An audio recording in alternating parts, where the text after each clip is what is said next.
नमस्कार, राज्यसभा टीवी के खास कार्यक्रम लोकतंत्र 2017 में आपका स्वागत है। मैं हूं दीपक डोभाल। 5 राज्यों में चुनाव की गहमागहमी यूं तो हफ्तों पहले शुरू हो गई थी, लेकिन चुनाव आयोग की अधिसूचना के साथ ही उत्तर प्रदेश, पंजाब, उत्तराखंड, गोवा और मणिपुर में अब चुनावी मौसम का आधिकारिक आगाज हो चुका है। राजनीतिक पार्टियां एड़ी चोटी का जोर लगाए हुए हैं और तमाम आला नेताओं ने अभी से रैलियां शुरू कर दी हैं। कुछ राज्यों में कई पार्टियों के घोषणा पत्र भी जारी हो चुके हैं और वो तमाम वादे हो रहे हैं जो किसी भी प्रदेश के चुनाव के दौरान होते हैं। लेकिन विधानसभा चुनाव बेहद खास है। 5 राज्यों को मिला दें तो कुल 690 सीटों पर मतदान होना है। 16 करोड़ 80 लाख मतदाता इस चुनाव में हिस्सा लेंगे और अगर इन मतदाताओं को एक देश मान लें तो यह धरती पर 7वां सबसे बड़ा देश होगा। जाहिर है, चुनाव का यह बेहद रोमांचक दौर है। आज से हम चुनावी कवरेज पर खास कार्यक्रम लोकतंत्र 2017 आपको दिखाएंगे। जब तक चुनाव खत्म नहीं होते, विशेष की जगह आप यही कार्यक्रम देखेंगे। इससे पहले कि हम इस खास चुनावी कार्यक्रम का आगाज करें, एक नजर डाल लेते हैं सुर्खियों पर। चुनाव आयोग करेगा समाजवादी पार्टी के चुनाव चिन्ह पर फैसला। दोनों धड़ों का साइकिल पर दावा। मुलायम सिंह ने कहा, मामूली मतभेद।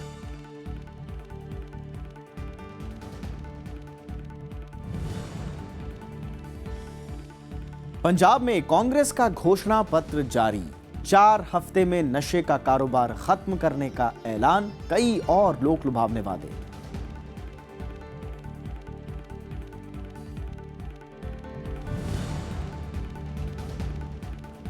गोवा में आम आदमी पार्टी ने झोंकी ताकत। अरविंद केजरीवाल की 2 जनसभाएं, विरोधियों का मतदाताओं को भ्रमित करने का आरोप।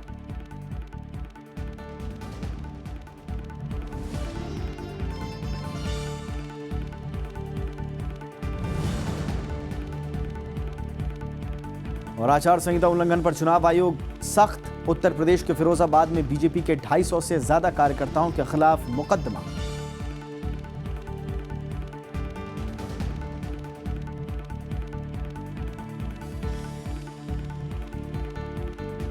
और आइए सबसे पहले बात करते हैं उत्तर प्रदेश के चुनावी दंगल की।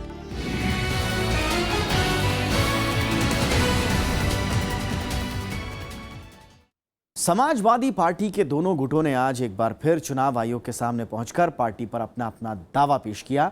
मुलायम और अखिलेश गुट ने नामांकन से पहले इस विवाद के निपटारे की आयोग से मांग की है। मुलायम सिंह यादव ने बेटे अखिलेश से किसी मतभेद से इनकार करते हुए रामगोपाल यादव को असली विलन करार दिया। समाजवादी पार्टी और चुनाव चिन्ह पर दावेदारी का झगड़ा सोमवार को फिर से चुनाव आयोग के दफ्तर पर पहुंचा। पार्टी के राष्ट्रीय अध्यक्ष मुलायम सिंह यादव चुनाव आयोग पहुंचे और दावा किया कि समाजवादी पार्टी पर उनका ही अधिकार है। उनके साथ अमर सिंह और शिवपाल यादव भी थे।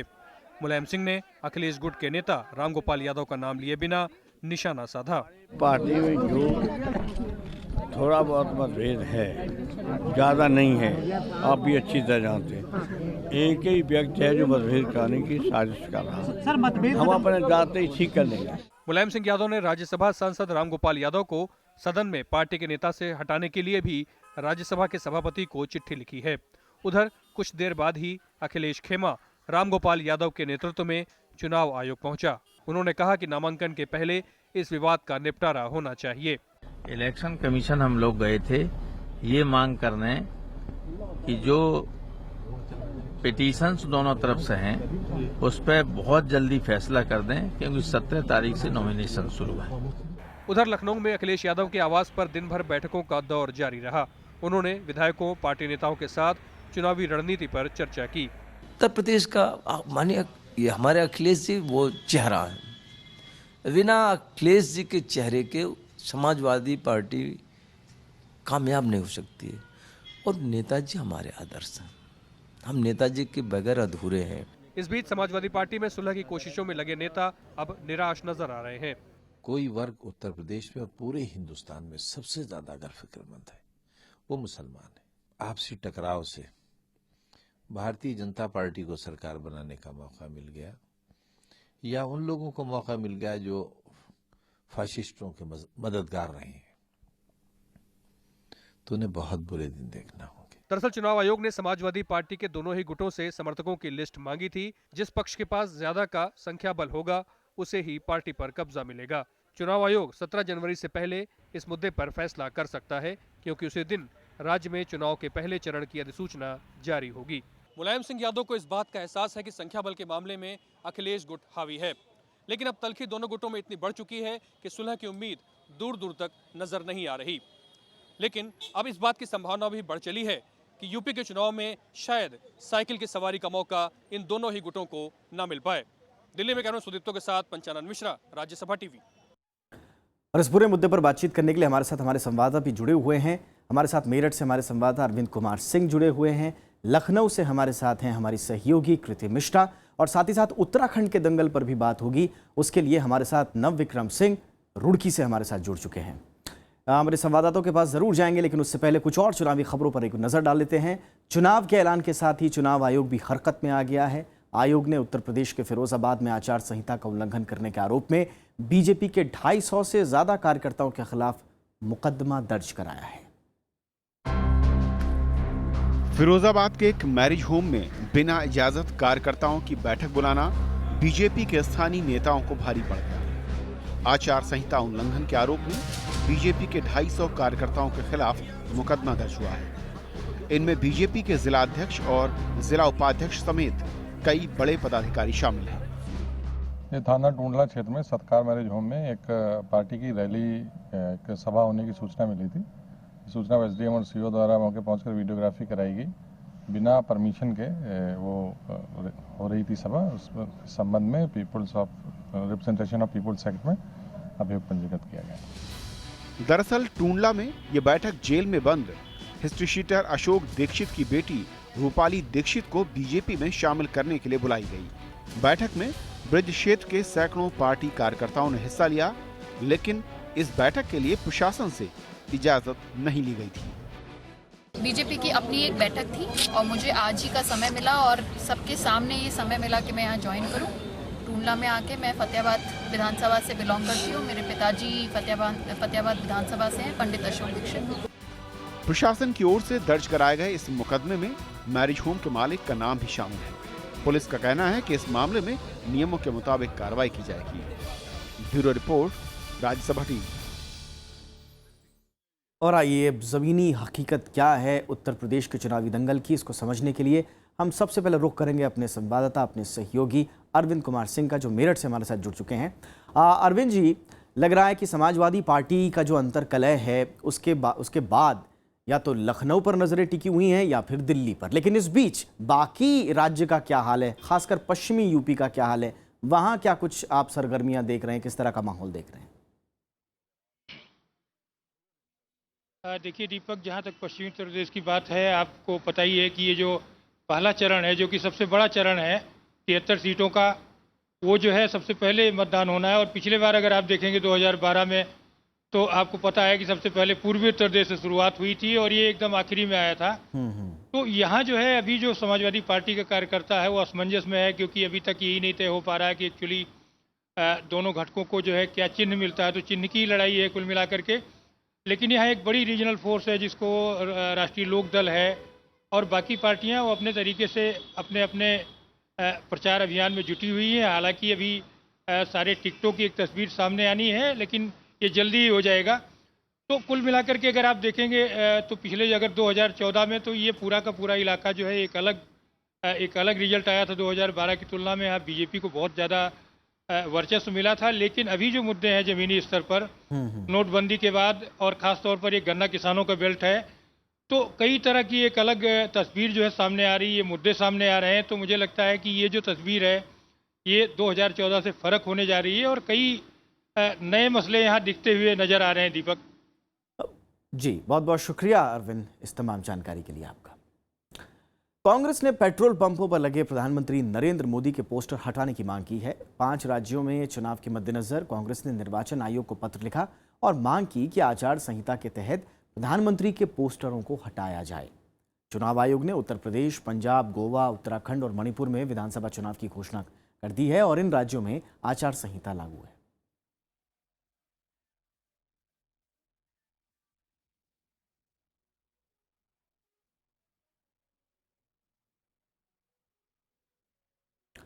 बीएसपी अध्यक्ष मायावती के खिलाफ बीजेपी ने चुनाव आयोग में याचिका दाखिल की है। उन पर धर्म और जाति के आधार पर वोट मांगने का आरोप लगाया है। बीजेपी का कहना है कि सुप्रीम कोर्ट ने धर्म और जाति के आधार पर वोट नहीं मांग सकने का फैसला सुनाया है, लेकिन 3 जनवरी 2017 को प्रेस कॉन्फ्रेंस कर मायावती ने धर्म और जाति के आधार पर उम्मीदवारों की सूची जारी की थी। बीजेपी ने उनके खिलाफ मामला दर्ज करने और पार्टी की मान्यता रद्द करने की मांग भी की है।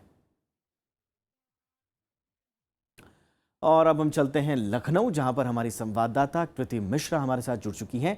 कृति, हर जगह बात समाजवादी पार्टी की ही हो रही है, लेकिन इसके बीच में एक और जो सुगबुगाहट है, संभावनाओं को जो तलाशा जा रहा है, वो है गठबंधन का। क्या आपको लग रहा है फिलहाल किस तरह की खेमेबाजी, किस तरह की लॉबिंग चल रही है गठबंधन के लिए? कांग्रेस और बीजेपी के हिसाब से अगर बात करें तो क्या कोई संभावना नजर आ रही है?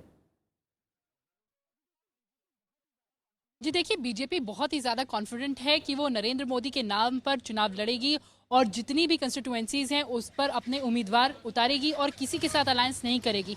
वही हाल बसपा का भी है। लेकिन दूसरी तरफ अगर हम सपा और कांग्रेस की बात करें तो लगातार सुगबुगाहट तेज है कि उनके बीच अलायंस हो सकता है। हमने देखा है कि अक्सर अखिलेश ने ये कहा है कि अगर कांग्रेस के साथ अलायंस होता है तो समाजवादी पार्टी की 300 से ज़्यादा सीटें आएंगी।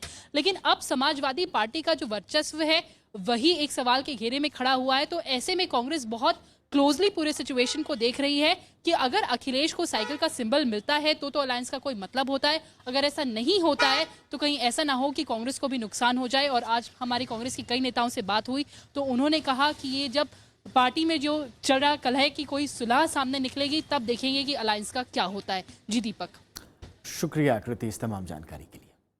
और अब बात करते हैं पंजाब की।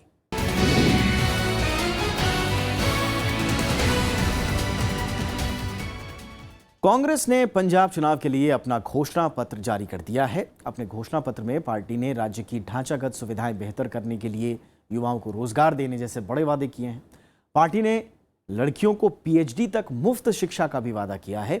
इसके अलावा कहा है कि राज्य में कांग्रेस की सरकार बनने पर राज्य में वीआईपी कल्चर खत्म करके मुख्यमंत्री को लोकपाल के दायरे में लाया जाएगा। पूर्व प्रधानमंत्री मनमोहन सिंह ने सोमवार को दिल्ली में पंजाब के लिए कांग्रेस पार्टी का घोषणा पत्र जारी किया। राज्य सरकार की नाकामी से पंजाब के लोगों के सामने चुनौती आ गई है। पूर्व प्रधानमंत्री ने दावा किया कि बेहतर कल चाहिए और कांग्रेस पिछली सरकार के शासन में हुए नुकसान की भरपाई करेगी। कैप्टन साहब government will undo all this damage and set a new pathway for a better tomorrow, which will see that the people of Punjab will have a higher per capita income, better distribution of income, better employment prospects for the youth, and better infrastructure and social service development. अपने घोषणा पत्र में कांग्रेस ने पानी के बंटवारे, नशाखोरी खत्म करने, बेरोजगारी दूर करने के अलावा औद्योगिक और कृषि विकास जैसे मुद्दों को जगह दी है। पार्टी ने घोषणा पत्र में उद्योगों को सस्ती बिजली और किसानों को कर्ज माफी जैसे वादे भी किए हैं। सरकार बनने पर हर घर में युवाओं को नौकरी देने के लिए अभियान चलाया जाएगा और उसकी मॉनिटरिंग की जाएगी। पार्टी ने नौकरी न मिलने तक नौजवानों को हर महीने 2500 रुपए भत्ता देने का वादा भी किया है। इस मौके पर पंजाब कांग्रेस प्रमुख अमरिंदर सिंह ने दावा किया कि पार्टी ने राज्य की सभी समस्याओं को अपने घोषणा पत्र में शामिल किया है। Service sector is suffering a great deal. In agriculture sector आप जानते ही हैं, डाउन पर डाउन हमारे तो वो कर रहे हैं अपने सुसाइड्स वगैरह। इंडस्ट्री हमारे पास रही नहीं, सब बंद कर गई। मैंने कहा आपको कि बाकी स्टेटों में जा रही हैं।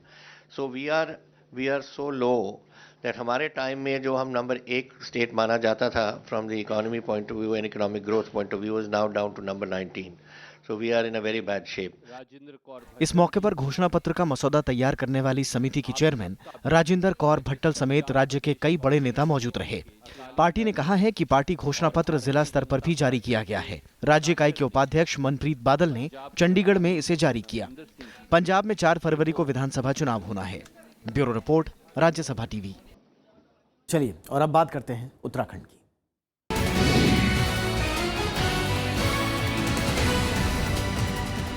उत्तराखंड को राज्य के तौर पर अस्तित्व में आए 16 साल हो गए हैं। बावजूद इसके इस छोटे से राज्य ने 8 मुख्यमंत्री देख लिए। राज्य में बीजेपी और कांग्रेस में ही अमूमन मुख्य मुकाबला होता रहा है, लेकिन क्षेत्रीय पार्टियों समेत निर्दलीय विधायक भी सत्ता की चाबी अपने हाथ में रखते हैं। पिछले 1-1.5 साल में यहाँ की राजनीति में बहुत नाटकीय घटनाक्रम देखने को मिले। ऐसे में मौजूदा चुनाव बड़ा दिलचस्प होने वाला है। आइए एक नजर डालते हैं उत्तराखंड पर।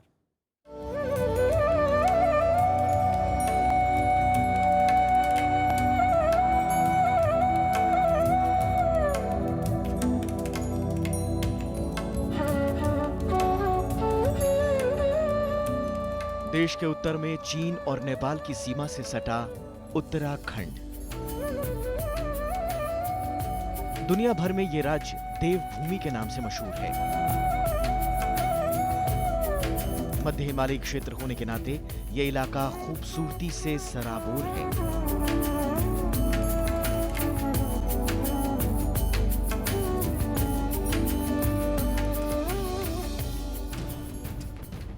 अलग राज्य के लिए लंबे संघर्ष के बाद राज्य के तौर पर उत्तराखंड सन 2000 में अस्तित्व में आया। 16 साल के अपने छोटे से सफर में राज्य ने 3 बार विधानसभा चुनाव देखे, लेकिन सियासी उठापटक के चलते अब तक 8 मुख्यमंत्री देख लिए। राज्य में अब तक बीजेपी और कांग्रेस ही सरकार बनाते आए हैं और इस बार भी इन्हीं दोनों दलों के बीच में रस्साकशी देखने को मिलेगी। राज्य में इस बार एक ही चरण में चुनाव होना है। चुनाव आयोग ने राज्य में जो चुनाव कार्यक्रम जारी किया है, उसके मुताबिक राज्य में 20 जनवरी को अधिसूचना जारी होगी। नामांकन भरने की आखिरी तारीख 27 जनवरी होगी। 28 जनवरी तक नामांकन पत्रों की जांच होगी। 30 जनवरी नामांकन वापस लेने की अंतिम तिथि है। 15 फरवरी को राज्य की 70 सीटों पर मतदान होगा, जबकि 11 मार्च को बाकी राज्यों के साथ मतगणना होगी। राज्य की कुल 1,11,06,752 जनसंख्या में से 73,81,000 मतदाता हैं। चुनाव आयोग के मुताबिक राज्य के 100% लोगों के पास मतदाता पहचान पत्र हैं। चुनाव आयोग ने हर मतदाता के लिए फोटो वोटर स्लिप जारी करने के निर्देश हर जिला निर्वाचन अधिकारी को दिए हैं। उत्तराखंड विधानसभा में कुल 70 सीटें हैं, जिनमें से 13 सीट अनुसूचित जातियों के लिए और 2 सीटें अनुसूचित जनजातियों के लिए आरक्षित हैं। पिछले चुनाव में यहाँ 9,744 पोलिंग बूथ थे। आयोग ने इस बार करीब 11% बूथ बढ़ाकर इनकी संख्या 10,854 कर दी है। 26 मार्च को उत्तराखंड विधानसभा की अवधि खत्म हो रही है, लिहाजा उससे पहले नई सरकार का गठन होना यहाँ जरूरी है। पिछले चुनाव की बात करें तो 2012 में निर्दलीय उम्मीदवारों के अलावा 43 पार्टियों के 788 उम्मीदवारों ने चुनाव लड़ा और 32 सीट जीतकर कांग्रेस सबसे बड़ी पार्टी बनी। बीजेपी को सिर्फ 1 सीट कम यानी 31 सीटें मिली, जबकि निर्दलीय और अन्य के खाते में 7 सीटें गईं। लंबी खींचतान के बाद बीएसपी, उत्तराखंड क्रांति दल और निर्दलीय विधायकों ने प्रोग्रेसिव डेमोक्रेटिक फ्रंट बनाया और कांग्रेस को समर्थन देकर सरकार बनाई। Bureau report, Rajya Sabha TV. और इस वक्त उत्तराखंड के रुड़की से हमारे संवाददाता नवविक्रम सिंह हमारे साथ जुड़ चुके हैं। उनका रुख करते हैं। नवविक्रम, सियासतदानों के तो अपने दावे होते ही हैं, अपनी तैयारियां तो होंगी ही, लेकिन आम जनता, आपने उनसे बात की होगी। वहाँ मैदानी इलाके में आप हालांकि हैं इस वक्त उत्तराखंड के, लेकिन वहाँ की जनता के क्या मसले हैं उनके जहन में, किन मुद्दों पर वो अपना वोट देने की कोशिश करेंगे? जी दीपक, बिल्कुल। यहाँ जो मैदानी इलाके हैं, साफ तौर पर यहाँ पर जो गन्ने की खेती होती है, तो इस समय गन्ने की खेती की कटाई हो रही है, गुड़ निकल रहा है, तो मंडियों में खासा असर इसका देखने को मिल रहा है। किसानों के जो यहाँ किसान हैं वो बड़ा परेशान है, क्योंकि मंडियों में जो आड़ती हैं उनके पास कैश नहीं है, और बैंकों में अगर बैंकों का रुख करते हैं तो बैंकों में नो कैश के बोर्ड लगे हुए हैं कई बैंकों में। तो ऐसे में वहाँ और बैंकों में जो कैश सीधे सीधे निकाला जा रहा है उसमें डाला नहीं जा रहा है, क्योंकि ये वक्त ऐसा है, किसानों को पैसे की जरूरत है, आड़तियों को पैसे की जरूरत है। तो लोग डिमोनेटाइजेशन के बाद यहाँ पर खासा असर पड़ा है नोटबंदी का, खासतौर पर मैदानी इलाकों में। यहाँ के जो आम नागरिक है, अगर हम रुड़की की ही बात करें तो इसे काफी लंबे समय से जिला बनाने की मांग चल रही थी, लेकिन इस पर कोई खास कदम नहीं उठाए गए। इसलिए लोगों में थोड़ा सा रोष है कि रुड़की में खास तौर पर। जी दीपक, बहुत बहुत शुक्रिया नवविक्रम इस तमाम जानकारी के लिए। और आइए अब चलते हैं गोवा।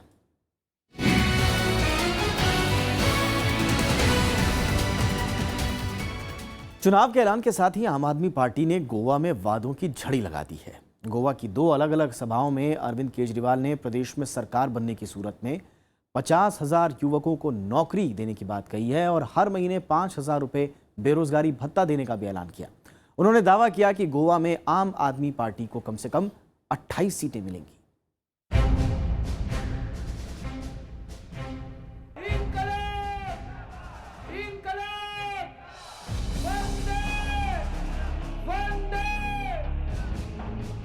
गोवा की मापुसा चुनाव रैली में आम आदमी पार्टी के संयोजक अरविंद केजरीवाल ने कांग्रेस, बीजेपी और महाराष्ट्रवादी गोमंतक पार्टी पर एक साथ हमला बोला।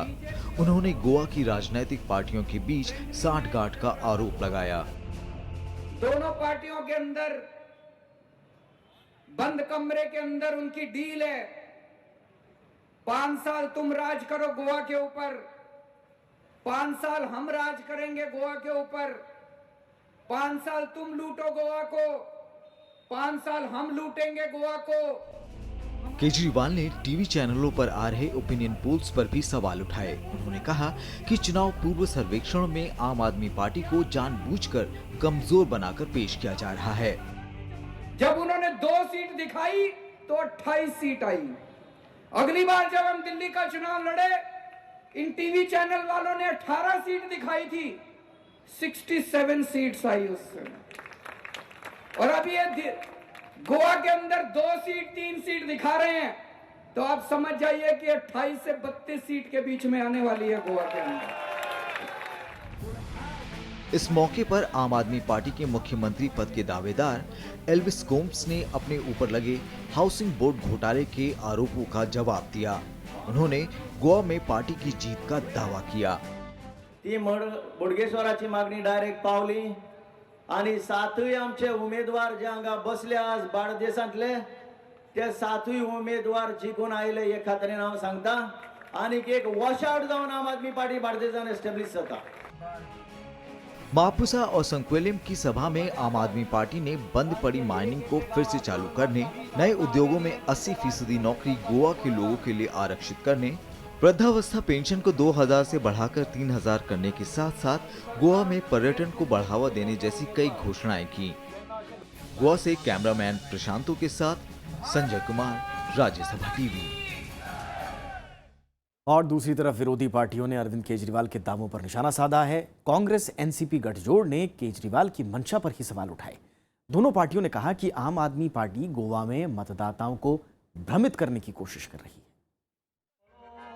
गोवा में आम आदमी पार्टी भले ही जीत के दावे कर रही हो, लेकिन विपक्ष हवा का रुख अपनी तरफ मोड़ने की कोशिश में शिद्दत से जुटा है। कांग्रेस ने अरविंद केजरीवाल के बयानों की खुलकर आलोचना की। कांग्रेस ने कहा कि अरविंद केजरीवाल ने दिल्ली मॉडल का जिक्र कर गोवा के लोगों का अपमान किया है। His contempt for Goa, Goans,